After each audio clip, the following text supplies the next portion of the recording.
Morning everyone, how are you. I hope कि सारे student बहुत ही अच्छे होंगे। सो आज की क्लास में जो हम लोग डिस्कशन करेंगे वो आपका टॉपिक जो होगा, ठीक है, ब्रेन चल रहा था जिसमें हम लोगों ने ब्रेन के बारे में बहुत सारी चीजें डिस्कशन किया था। ठीक है, आपको ब्रेन के टाइप्स के बारे में बता दिया था, कितने टाइप्स होते हैं ब्रेन के और कितने सब टाइप्स होते हैं ये आपको बता दिया था। अच्छा, उसके बाद देखिए अगर बात करते हैं कि ब्रेन को मैंने आपको बताया था कि there are 3 types of brain. ठीक है, आपके 3 पार्ट्स होते हैं ब्रेन के और कौन कौन से होते हैं। तो एक फर्स्ट आपका होता है फोर ब्रेन, ठीक है, सेकंड आपका होता है मिड ब्रेन और थर्ड आपका होता है हिंड ब्रेन। तो ये 3 पार्ट्स जो थे मिड ब्रेन के तो कोई भी पार्ट नहीं होते। ठीक है, फोर ब्रेन के मैंने आपको बताया था कि 3 पार्ट होते हैं और हिंड ब्रेन के भी आपके कितने होते हैं, 3 पार्ट्स होते हैं। और 3 पार्ट्स में से लास्ट वाला मैंने बताया था कि मैंने आपको बताया था कि एक को क्या होता है, सेरिब्रेलम होता है। ठीक है, तो जो सेरिब्रेलम होता है उसी के बारे में हम लोगों को डिस्कशन करना है, क्या होता है सेरिब्रेलम। ठीक है, और भी पार्ट्स के बारे में आपको मालूम है, ये पॉन्स वेरिलाई और मेडुला ऑब्लोंगेटा है। ठीक है, ये पार्ट होता है पॉन्स वेरिलाई, एक होता है मेडुला ऑब्लोंगेटा। ठीक है, यहाँ पे होता है थैलमस, हाइपोथैलमस, ठीक है, तो और सेरेब्रम। इस तरीके से इसके 3 पार्ट्स होते हैं, इसके 3 पार्ट्स होते हैं। तो जिसमें से आज आप लोगों को जो डिस्कशन करना है वो डिस्कशन क्या करना है भाई, सेरिब्रेलम के बारे में डिस्कशन करना है। तो सबसे पहले अगर हम बात कर लेते हैं सेरिब्रेलम के बारे में, बहुत ही इंपॉर्टेंट है आपका, वेरी वेरी इंपॉर्टेंट है। आपको जानने को मिलेगा कि कैसे हमारे बॉडी में ये सेरिब्रेलम फंक्शन करते हैं, क्या फंक्शन करते हैं, और ये सारी चीजें आपको जानने को मिलेगी। ठीक है, चलो अब हम डिस्कशन करते हैं किसके बारे में, सेरिब्रेलम के बारे में। ठीक है, हम डिस्कशन करते हैं किसके बारे में, सेरिब्रेलम के बारे में। भाई ये आर है, ठीक है, इसको समझ लेना। चलो अब देखो, अगर बात करते हैं सेरिब्रेलम को, तो सेरिब्रेलम को सबसे पहले लिटिल ब्रेन के नाम से हम लोग जानते हैं, है ना। क्वेश्चन पूछा जाता है कि हमारे बॉडी में लिटिल ब्रेन कौन सा है, तो आपको बता देना है सेरिब्रेलम। ठीक है, उसके बाद आपको बहुत ही अच्छे से मालूम है, हम लोग अपनी लैंग्वेज में बोलते हैं गाँव में कि छोटा दिमाग में चोट लगने से इंसान की मृत्यु हो जाती है। ठीक है, मतलब कि छोटा दिमाग में जब आपको किसी प्रकार से किसी भी तरीके से आपको चोट लगती है तो आपको प्रॉब्लम होती है। ठीक है, और वो प्रॉब्लम छोटी मोटी नहीं होती, बहुत ज्यादा हो जाती है। क्यों, क्या इसमें ऐसा क्या है इस लिटिल ब्रेन में, हाँ सेरिब्रेलम में, जिससे हमें हमारे बॉडी में इतना ज्यादा इफेक्टिव कर देता है। तो आपको यही जानना है, बहुत ही इंपॉर्टेंट है आपके लिए सेरिब्रेलम। ठीक है, तो इसको लिटिल ब्रेन कहते हैं। ये ब्रेन का सबसे स्मॉलेस्ट सब पार्ट है। ठीक है, स्मॉलेस्ट सब पार्ट है। अब सब पार्ट का मतलब समझ रहे हो, आपने देखा था, मैंने आपको बताया था कि सबसे लार्जेस्ट पार्ट कौन सा होता है, फोर ब्रेन होता है, और सबसे स्मॉलेस्ट कौन सा होता है, मिड ब्रेन होता है। तो ये तो भाई ऑलरेडी स्मॉलेस्ट और क्या नाम लार्जेस्ट हो गया। तो अगर उसके टाइप्स की बात करेंगे तो ये सेरिब्रम किसका पार्ट है, ये सेरिब्रम हिंड ब्रेन का पार्ट है। तो हिंड ब्रेन में सबसे छोटा होता है, सबसे स्मॉलेस्ट होता है, वो कौन सा होता है, सेरिब्रेलम होता है। और इसी सेरिब्रेलम को हम लोग लिटिल ब्रेन के नाम से भी जानते हैं। ठीक है, इतना आपको कंफर्म हो गया। अब देखो बात करते हैं कि आपका सेरिब्रेलम होता कहाँ पे है। तो अगर इसकी लोकेशन के बारे में बात करते हैं कि सेरिब्रेलम आपका है कहाँ पे, तो याद करो आप लोगों को मैंने बताया था, जब आपको मैंने ब्रेन स्टेम बनाकर दिखाया था। ठीक है, ये आपका क्या है, मैंने इस तरीके से आपको बनाकर दिखाया था। ठीक है, कि आपका ये कौन सा पार्ट हो जाएगा, ये आपका मेडुला ऑब्लोंगेटा हो जाएगा। और ये वाला इसके ऊपर जो होता है इसको क्या बोलते हैं भाई, तो आपको मैंने बताया था कि आपका क्या हो जाएगा, पॉन्स वेरिलोई हो जाएगा, है ना। आपको मैंने बताया था कि आपका पॉन्स वेरिलोई हो जाएगा। और पॉन्स वेरिलोई के बाद आपका कौन सा ब्रेन होता है, तो आपको मैंने बताया था कि मिड ब्रेन होता है। और इन्हीं तीनों ब्रेन, इन्हीं तीनों पार्ट को हम लोग बोलते हैं क्या, ब्रेन स्टेम। ये बात मैंने आपको पहले भी बताई थी। अच्छा, आपको शायद दिख नहीं रहा होगा तो मैं पैक्स थोड़ा सा पीछे कर दे रही हूँ। ठीक है, देखो मैं यहाँ बना दे रही हूँ। मैंने आपको देखिए बताया था, कल की क्लास में बताया था कि सबसे पहले आपका पीछे से बैक साइड से, आपका बैक साइड से यहाँ से आपका स्पाइनल कोड होगा। उसके बाद स्पाइनल कोड के बाद आपका एक इस तरीके से स्ट्रक्चर बना होगा। ठीक है, और जिसे आप लोग क्या बोलोगे, जिसको आप लोग क्या बोलोगे भाई, मेडुला ऑब्लोंगेटा। तो ये आपका हो जाएगा मेडुला ऑब्लोंगेटा। ठीक है, और उसके बाद ये वाला पार्ट मैंने आपको बताया था कि ये इसके ऊपर जो होता है वो पॉन्स वेरिलोई होता है, और इसके ऊपर जो बना होता है ये आपका मिड ब्रेन होता है। तो इसका मतलब कि ये आपका मिड ब्रेन हो गया। और याद करो, आपको मैंने बताया था कि इन तीनों पार्ट को मिलाकर हम लोग क्या बोलते हैं, ब्रेन स्टेम बोलते हैं। इतनी बात मैंने आपको कल की क्लास में बताई थी। ठीक है, तो ये आपका क्या हो जाएगा, ब्रेन स्टेम हो जाएगा। अब मैंने आपको बताया था कि पॉन्स और क्या नाम है, मेडुला ऑब्लोंगेटा से होते हुए एक लीफ तरीके से आपका स्ट्रक्चर बना होता है, जिसको आप क्या बोलते हो, सेरिब्रेलम बोलते हो। क्या बोलते हो भाई, सेरिब्रेलम बोलते हो। ये बात मैंने आपको बताई थी, ठीक है, कि पॉन्स ऑफ मेडुला से अटैच जो आपका होता है बटरफ्लाई शेप का होता है। आप कह सकते हो कि बटरफ्लाई शेप का स्ट्रक्चर बना होता है, जिससे आप लोग क्या बोलते हो, आप लोग सेरिब्रेलम बोलते हो। कंफर्म। तो कह सकते हैं कि यह पॉन्स के ठीक आपका कहाँ पे होता है, नीचे होता है। अब यहाँ पे तो स्ट्रक्चर मैं उस तरीके से बना नहीं सकती क्योंकि यहाँ पे बोर्ड है। अगर ब्रेन होता तो मैं आपको दिखा पाती। तो आपको याद रखना है कि पॉन्स के ठीक नीचे आपका क्या होता है, सेरिब्रेलम होता है, ठीक है। सेरिब्रेलम जो होता है वो लेफ्ट और राइट दोनों साइड क्या होता है, इस तरीके से फूला हुआ होता है, ठीक है। तो जब इस तरीके से दोनों साइड में फूला हुआ होता है तो लेफ्ट साइड में दो फूले हुए जो होते हैं उसे हम लोग सेरिब्रेलम हेमिसिस कहते हैं, ठीक है। वैसे आपको ये क्वेश्चन पूछा नहीं जाता, लेकिन आपको यहाँ पे याद रखना है क्या क्या पॉइंट मैं आपको बता रही हूँ जो आपके सिलेबस के अकॉर्डिंग है, ठीक है। सेरिब्रेलम को लिटिल ब्रेन के नाम से जानते हैं, ये स्मॉलेस्ट सब पार्ट होता है, ठीक है। इतना आपको समझ में आ गया। बाकी ये मैंने कल की क्लास में आप लोगों को बताया था कि ब्रेन जो होता है आपका, ठीक है, इसके कैसे कैसे पार्ट्स होते हैं, कहाँ पे इसका क्या लोकेशन होता है, ये बात मैंने कल की क्लास में बताई थी। जो स्टूडेंट कल की क्लास को नहीं देखे हैं तो आपको मिल जाएगी वीडियो, आप देख लीजिएगा क्योंकि बहुत ही इंपॉर्टेंट है। तो आपको समझ में आ जाएगा कि ब्रेन के बारे में। जरूरी नहीं है कि आप सिर्फ अपने, अगर आपका चैप्टर है बुक में आप इसलिए पढ़ रहे हो, आपको इसलिए भी पढ़ना है कि आपको मालूम होना चाहिए कि आपका ब्रेन कैसे फंक्शन करता है, ठीक है। चलिए अब अगर हम बात करते हैं किसके बारे में, सेरिब्रेलम के बारे में, तो मैंने आपको 2 से 3 पॉइंट बता दिया। अब देखो सेरिब्रेलम के अगर फंक्शन की बात करते हैं, सबसे इंपॉर्टेंट जो है इसके फंक्शन की बात करते हैं, क्या क्या इसके फंक्शन होते हैं सेरिब्रेलम के।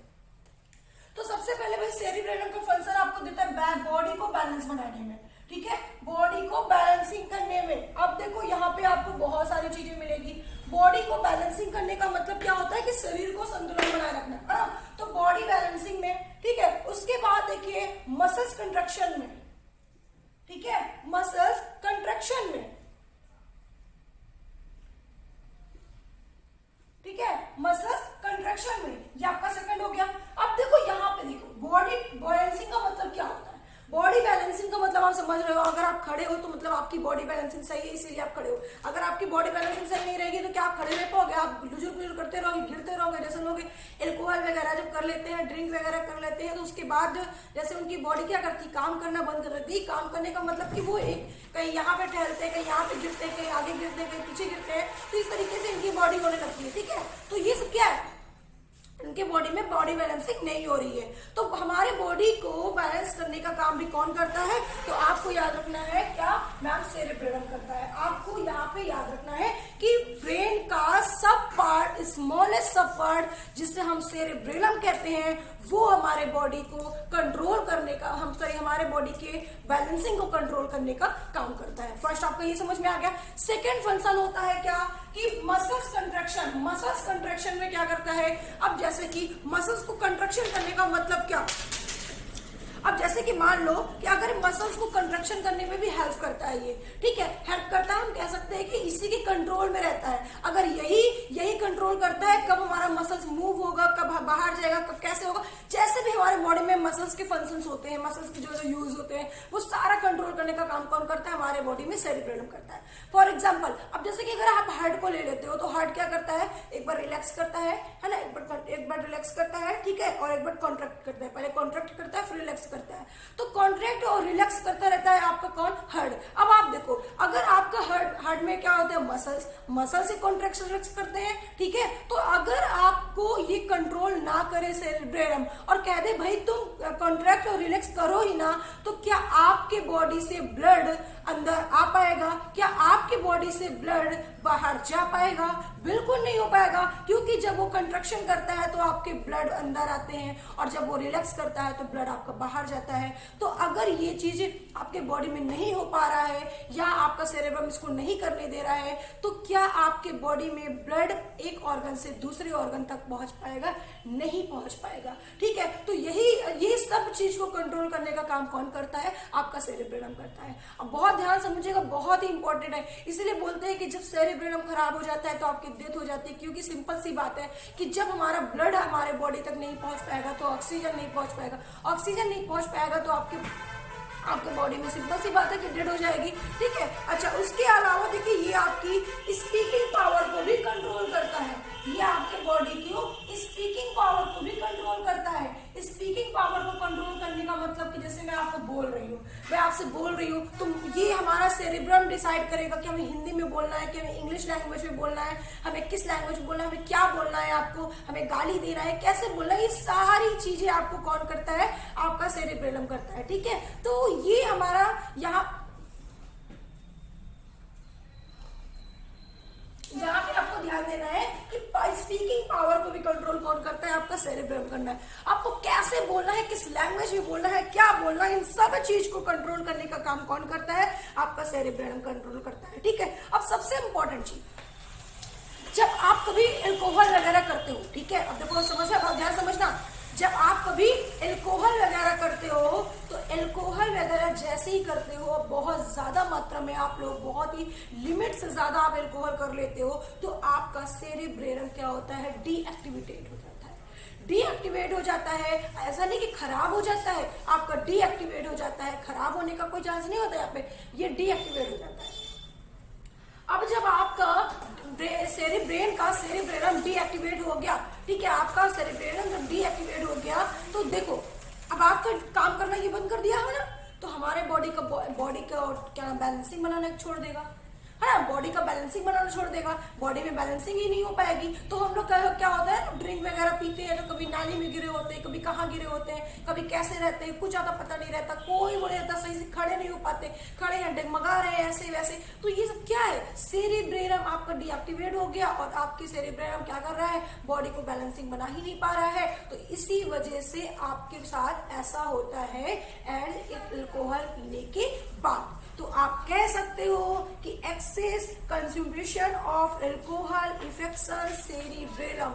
ठीक है, सो अब समझ में आ गया होगा आपको इतनी बात कि क्यों, कैसे हमारे अल्कोहल वगैरह पीने से हम क्यों ऐसे हो जाते हैं। ऐसा नहीं, इसमें नशा होता है, लोग बोलते हैं उसमें नशा होता है, नशा तो होता है भाई। नशा क्या होता है, जब हम किसी चीज को पीते हैं तो हमें कंटिन्यू वही चीजें होने लगती है। ठीक है, हमें से हम लोग टी पीते हैं तो ठीक है, हमें एक आदत बन चुकी है, हैबिट बन चुकी है, हमें चाहिए, वरना हमारा हेड पेन होने लगे, क्योंकि हमने अपनी आदत बना के रखी है इसको। लेकिन यहाँ पे जो मैं आपको समझाना चाहती हूँ कि जो आपको आपके बॉडी, जो आपको अल्कोहल पीने के बाद जो आपके बॉडी के साथ होते हैं, है ना, जो चीजें आपकी बॉडी के साथ होते हैं, जब तक आपका सेरेब्रम डीएक्टिवेट होता है तब तक आपकी बॉडी में ना ही तो बॉडी बैलेंसिंग होगी, ना आप सही से चल पाओगे, आप हड़कड़ाते चलोगे, है ना, गिरते पड़ते चलोगे, कहीं नाली में गिरोगे, कहीं कूड़े में गिरोगे, कुछ अता पता नहीं रहता, है ना। देखते हो आप लोग फेसबुक वगैरह, ट्विटर वगैरह बहुत सारे ऐसे डाले रहते हैं, है ना, अल्कोहल किया है, क्या कर रहे हैं। इसीलिए आपको अल्कोहल पीने के बाद ड्राइव वगैरह करने के लिए मना कर दिया जाता है।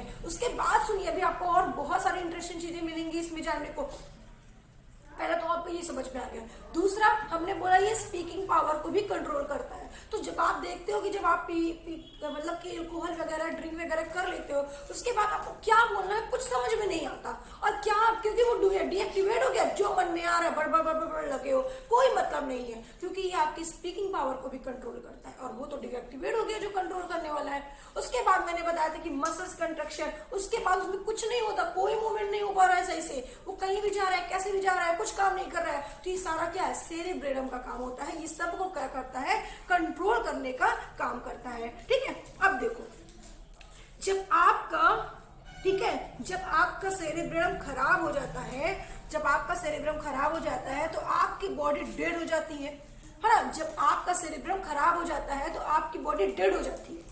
अभी तक आपने पढ़ा कि आपकी बॉडी में बैलेंसिंग नहीं हो रही है अगर मैंने सेरेब्रम हमारा डीएक्टिवेट हो गया तो, ठीक है, वो कुछ देर के लिए, है ना, जब तक हमारे बॉडी में ये अल्कोहल का एक बोल सकते हैं कि अल्कोहल का जब तक इसमें नशा है, ठीक है, जब तक है तब तक के लिए हमारा सेरेब्रम डीएक्टिवेट है। लेकिन जब आपका सेरेब्रम ही खराब हो जाता है या आपके सेरेब्रम में कोई प्रॉब्लम हो जाती है, किसी तरीके से आपको चोट लग जाती है आपके सेरेब्रम में, तो फिर उसके अकॉर्डिंग आपकी सीधे डेड हो जाती है। वाई? क्योंकि ये मसल्स को भी कंट्रक्शन को कंट्रोल करता है। अब मसल्स कंट्रक्शन को जब कंट्रोल करता है तो यहाँ पे सिंपल सी बात है कि ये काम करना क्या कर देगा, बंद कर देगा। और जब मसल्स कंट्रक्शन काम करना बंद कर देगा तो आपकी बॉडी में, हार्ट में कंट्रक्शन होना बंद हो जाएगा और आपकी डेड हो जाएगी। क्योंकि जब ब्लड बाहर नहीं आएगा तो ऑक्सीजन नहीं आएगा और ऑर्गन खराब होने शुरू हो जाएगा और इस तरह इंसान को हार्ट अटैक आने के चांसेस होते हैं। तो हार्ट अटैक एक आपका ये भी रीजन है। आप जान लीजिए सिर्फ हार्ट अटैक नॉर्मल जैसे आपने सुनते टेंशन से होता है, सिर्फ टेंशन से ही नहीं, बहुत सारे हार्ट अटैक के रीजंस होते हैं। तो यहाँ पे भी आपको हार्ट अटैक आने के चांसेस होते हैं जब आपके बॉडी में ऑक्सीजन नहीं पहुंच पाता, आपके ऑर्गन तक ऑक्सीजन नहीं पहुंच पाता, आपके ऑर्गन खराब होने लगते हैं, तो भी आपको क्या हो सकता है, हार्ट अटैक आने के चांसेस होते हैं। चांसेस ही नहीं, 100% आपको हार्ट अटैक आ जाते हैं। ठीक है, इस तरीके से आप क्या हो जाते हैं भाई, डेड हो जाते हैं। तो ये हुआ आपका सेरेब्रम का। तो आपको 4 पॉइंट मैंने बताया सेरेब्रम का। क्या मैंने पहला आपको बताया कि ये बॉडी बैलेंसिंग में हेल्प करता है, दूसरा ये मसल्स कंडक्शन में हेल्प करता है, तीसरा ये स्पीकिंग पावर को कंट्रोल करता है। इन तीनों को कंट्रोल करने वाला कौन होता है, आपका सेरेब्रम होता है। आई होप कि अंडरस्टैंड और आपको समझ में आ गया होगा। ठीक है, ये हम रफ कर दे रहे हैं या हम इधर साइड में लिख दे रहे हैं। ठीक है, अब हम लोग नेक्स्ट जो पढ़ाएंगे वो पढ़ाएंगे मेडुला ऑब्लंगेटा। ठीक है, जो हम अब डिस्कशन करेंगे वो डिस्कशन करेंगे क्या भाई, तो डिस्कशन हमें करना है मेडुला ऑब्लंगेटा। ठीक है, मेडुला ऑब्लंगेटा। अब आप लोग इसको पढ़ोगे। ठीक है, अब ये मेडुला ऑब्लंगेटा की क्या क्या फंक्शन होते हैं तो याद करो। सबसे पहले मेडुला ऑब्लंगेटा कहाँ पे होता है, तो ये सबसे स्पाइनल कॉर्ड के ऊपर आपका मेडुला ऑब्लंगेटा ही होता है। ठीक है, तो ये आपका क्या है, मेडुला ऑब्लंगेटा है। ठीक है, अच्छा मेडुला ऑब्लंगेटा क्या होता है भाई, इसके बारे में थोड़ा सा अगर हम जाने, इसके फंक्शंस को जाने तो ध्यान से समझना। ये हमारा इनवॉलंटरी रिएक्शन को कंट्रोल करता है, इनवॉलंटरी रिएक्शन को कंट्रोल करता है। अब आप कहोगे कि ये इनवॉलंटरी रिएक्शन क्या होता है, तो आप सभी को मालूम होना चाहिए कि इनवॉलंटरी का मतलब होता है, क्या होता है, जिसमें हमारा कोई कंट्रोल ना हो, जिसमें हमारा कोई कंट्रोल ना हो उसे इनवॉलंटरी रिएक्शन कहते हैं। वॉलंटरी का मतलब होता है जिसमें हमारा कंट्रोल हो, जैसे कि मूव करना, एक थप्पड़ लगाना, ये सब हमारे कंट्रोल में है। लेकिन इनवॉलंटरी का मतलब होता है जिसमें आपका कंट्रोल ना हो। तो अब आते हैं थोड़ा सा देखना है कि किस पे आपका कंट्रोल नहीं होता। तो देखिए इनवॉलंटरी भी 2 तरीके से होते हैं, इनवॉलंटरी भी 2 तरीके से होते हैं। अब देखो, अब जैसे कि इनवॉलंटरी का अगर एग्जांपल पूछोगे, जैसे कि रेस्पिरेशन करना है ना, छींकना, इससे आपको कोई कंट्रोल नहीं। ऐसा नहीं कि आप अपनी छींक को रोक सकते हो, ऐसा कुछ भी नहीं होता है ना। ऐसा नहीं हो सकता कि आप अपनी छींक को रोक सकते हो। बहुत बड़ा बड़ा एग्जांपल आप दे सकते हो कि हार्ट को कंट्रोल नहीं कर सकते, रेस्पिरेशन को कंट्रोल नहीं कर सकते, वो तो चलिए आपको मालूम है, लेकिन एक नॉर्मल से मैंने बताया। ठीक है, चलो अभी देख लेते हैं, एक बहुत इंपॉर्टेंट टॉपिक है, इसको देख लो। मैंने आपको बताया कि जो आपका इनवॉलंटरी होता है इसको भी हम लोग 2 टाइप्स में डिवाइड करते हैं। टाइप्स क्या, हम 2 तरीके से इसको बात करते हैं। एक होता है आपका विट्रल रिएक्शन, एक आपका होता है भाई विट्रल रिएक्शन। ठीक है, और आपका एक होता है क्या, तो आपको याद रखना है एसेसरी रिएक्शन। ठीक है, हाँ इसको से कर दीजिए थोड़ा सा इधर, एसेसरी रिएक्शन। ठीक है, सेकंड आपका क्या होता है, तो सेकंड आपका होता है भाई एसेसरी रिएक्शन। ठीक है, अब देखो, अब अगर बात करते हैं कि विट्रल रिएक्शन क्या होता है और एसेसरी रिएक्शन क्या होता है।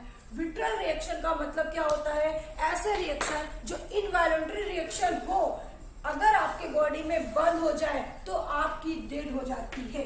ठीक है, लेकिन ध्यान से समझिएगा, विट्रल रिएक्शन क्या होता है। विट्रल रिएक्शन का मतलब होता है कि ऐसे रिएक्शन, ठीक है, ऐसे रिएक्शन जो आपके बॉडी में इनवॉलंटरी हो, है ना, जिसपे आपका कोई कंट्रोल ना हो, लेकिन अगर आपके बॉडी में ये होना बंद हो जाए तो आपकी डेथ हो जाए। ठीक है, समझ रहे हो। और एसेसरी रिएक्शन क्या होता है कि वो भी इनवॉलंटरी हो, जिसपे आपका कंट्रोल ना हो, लेकिन अगर आपके बॉडी में वो ना हो तो आप जीवित भी रह सकते हो, लाइव भी रह सकते हो। फॉर एग्जाम्पल जैसे छींकना, जैसे कि छींकना, अगर आपको छींक आ रही है तो वो आके रहेगी, इस पे आपका कोई कंट्रोल नहीं है, इस पे आपका कोई कंट्रोल नहीं है। बट आपको अगर नहीं आता कभी या नहीं छींक आ रही है तो ऐसा नहीं है कि इसके ना आने से हमारी डेड हो जाएगी। तो ऐसे रिएक्शंस को हम लोग क्या बोलते हैं, एसेसरी रिएक्शन बोलते हैं। और जहां डेड हो जाती है उसको क्या बोलते हैं, तो विट्रल रिएक्शन बोलते हैं। आई होप कि अंडरस्टैंड। ठीक है, उसके बाद देखो कुछ रिएक्शन के हम कुछ एग्जांपल ले लेते हैं। जैसे विट्रल रिएक्शन की बात कर रहे हैं तो जैसे कि आपका रेस्पिरेशन। ठीक है, रेस्पिरेशन। सेकंड अगर हम बात कर रहे हैं तो सेकंड आपका हो गया डाइजेशन। है, डाइजेशन। थर्ड अगर हम बात कर रहे हैं तो हार्ट बीट, ठीक है, हार्ट बीट। फोर्थ अगर हम बात कर रहे हैं तो आपका हो गया क्या, एक्सक्रेशन। अगर 5 नंबर बात कर रहे हैं तो आपका हो गया क्या, ब्लड सर्कुलेशन। तो देखिए आपके बॉडी में अगर रेस्पिरेशन नहीं होगा, सांस नहीं लोगे आप, तो आपकी डेड हो सकती है। अगर आपकी बॉडी में डाइजेशन नहीं होगा, ऐसा नहीं है कि डाइजेशन आपके कंट्रोल में होता है। आपने खाना खाया और खाना खाने के बाद बोल दिया कि भाई खाना तो अभी मत डाइजेस्ट हो, आप 4 घंटे बाद डाइजेस्ट हो, तो क्या ऐसा हो सकता है? आपका इसमें कोई कंट्रोल नहीं है, तो ये भी इनवॉलंटरी हो गया। और आपके बॉडी में डाइजेशन का होना बहुत जरूरी है। अगर आपके बॉडी में डाइजेशन होगा ही नहीं कभी, तो आपको एनर्जी भी नहीं मिलेगी, आपको कुछ भी नहीं मिलेगा, आपको कुछ न्यूट्रिएंट्स ही नहीं मिलेगा, ना कोई न्यूट्रिएंट्स में कन्वर्ट होगा, तो भी आपको बहुत प्रॉब्लम होगी और आपकी डेड हो जाएगी। ठीक है, उसके बाद हार्ट बीट। अगर आपके बॉडी में हार्ट बीट बंद हो जाए तो वैसे भी आप चले जाओगे। अगर एक्सक्रेशन हो जाए, एक्सक्रेटरी को निकाल दिया जाए, तो भी आप जीवित नहीं रह सकते, क्योंकि आपके बॉडी में एक्सक्रेशन होना भी बहुत जरूरी है। आपके बॉडी से जो वेस्ट मटेरियल है उसको बाहर निकालना बहुत जरूरी है। Blood circulation. अगर आपके बॉडी में ब्लड का सर्कुलेशन नहीं हो पाएगा तो आपको ऑक्सीजन, आपके बॉडी में ऑक्सीजन नहीं पहुंच पाएगा। और जब आपके बॉडी में ऑक्सीजन नहीं पहुंच पाएगा, आपके ऑर्गन में ऑक्सीजन नहीं पहुंच पाएगा, तो भी आपकी बॉडी क्या हो जाएगी, ब्लू होने लगेगी, नीली पड़ने लगेगी, और आपको यहाँ पे डेड भी हो सकता है। और इसी या जब बॉडी हमारी ब्लू होने लगती है तो उस डिसीज को हम लोग ब्लू सिंड्रोम कहते हैं। ठीक है, ब्लू बेबी सिंड्रोम कहते हैं। बाकी मैं इसके बारे में बाद में बताऊंगी ब्लू बेबी सिंड्रोम क्या होता है। याद रखना कि ब्लू बेबी सिंड्रोम तब डिसीज होता है जब हमारी बॉडी नीली होने लगती है, ठीक है, ब्लू होने लगती है। तो आई होप कि आपको इतना समझ में आ गया होगा। अब थोड़ा सा आपका बचा हुआ है जिसमें हम लोग बात करेंगे क्या, एसोसिएटरी रिएक्शन। बस ये टॉपिक के बाद हम लोग कंप्लीट कर लेंगे। एसोसिएटरी रिएक्शन के बारे में अगर हम लोग डिस्कशन करें कि एसोसिएटरी रिएक्शन में क्या होता है। अब देखो एसोसिएटरी रिएक्शन जो होता है, अगर हम लोग इसके बारे में थोड़ा सा डिस्कशन करते हैं तो यहाँ पे देखो हमें 3 पॉइंट याद रखने हैं। जिसपे आपका इनवॉलंटरी व्यू है ना, इनवॉलंटरी व्यू, और इनवॉलंटरी के साथ साथ क्या हो भाई, इनवॉलंटरी के साथ साथ आपका ऐसी चीजें हो जिसमें आपका डेड ना हो। जैसे फॉर एग्जांपल सबसे पहले आपका हिकअप्स। ठीक है, हिकअप्स। हिकअप्स का मतलब क्या होता है, तो हिकअप्स का मतलब होता है छींकना। आपको अगर छींक नहीं आएगी तो ऐसा नहीं है कि आप जीवित नहीं रह सकते। ठीक है, सेकंड आपका क्या है, सेकंड आपका है स्नेरिंग। ठीक है, स्नेरिंग का मतलब होता है क्या, सॉरी हिकस, मैंने गलत बता दिया। हिकस का मतलब होता है हिचकी आना। ठीक है, हिचकी आना। अब ये अगर आपको हिचकी नहीं आएगी, हिचकी क्यों आती है ये मैं आपको आगे बताऊंगी। ठीक है, तो अगर आपको हिचकी नहीं आती तो ऐसा नहीं है कि आपकी बॉडी डेड हो जाएगी या आप जीवित नहीं रह सकते। हिचकी क्यों आती है ये मैं आगे बताऊंगी जब आप लोगों को आगे चैप्टर पढ़ाऊंगी तो। ठीक है, स्नेरिंग का मतलब होता है क्या, छींकना। अगर आपको छींक नहीं आएगी तो ऐसा नहीं है कि आपकी डेड हो जाएगी, लेकिन इस पर आपका कोई भी कंट्रोल नहीं होता। ठीक है, उसके बाद अगर बात करते हैं क्या, उसके बाद अगर बात करते हैं बार्पिंग। बार्पिंग का मतलब होता है क्या, डकार आना। ठीक है, अगर आप डकार आना, ये भी आपकी इनवॉलंटरी रिएक्शन है, क्योंकि इस पर भी कोई आपका कंट्रोल नहीं होता है। तो आपका हो गया बार्पिंग, कंट्रोल नहीं हो पाएगा। ठीक है, उसके बाद कोल्ड एंड कॉफ, जुकाम एंड सर्दी। ठीक है, जुकाम एंड सर्दी, ऐसा नहीं है कि आप इसको रोक सकते हो। ठीक है, इसको आना है तो वो आके रहेगा, ये इनवॉलंटरी रिएक्शन है। ठीक है, उसके बाद अगर बात करते हैं क्या, अगर उसके बाद बात करते हैं ब्लीकिंग। ठीक है, ब्लीकिंग ऑफ आइस, ब्लीकिंग ऑफ आइस। ठीक है, एंड आपका हो जाएगा स्नोरिंग। स्नोरिंग मतलब होता है खर्राटे लेना। तो आपका खर्राटा लेना भी क्या है, एक इनवॉलंटरी रिएक्शन है, इसको भी आप कंट्रोल नहीं कर सकते हो। ठीक है, और ब्लिंकिंग ऑफ आइस, पलक का झपकना। ठीक है, पलक का झपकना हम पढ़ा रहे हैं, पता नहीं कितनी बार हमारी पलकें झपकी होंगी, इस पर भी हमारा कोई कंट्रोल नहीं है। अब ये मत कहना कि मैम हम लोग नजर से नजर मिलाते हैं, बहुत देर तक अपनी पलक को कंट्रोल में कर सकते हैं। तो कंट्रोल में आप कर सकते हो। मैं पढ़ा रही हूँ ना, आपने देखा होगा मैं कितनी बार पलक झपा चुकी होंगी।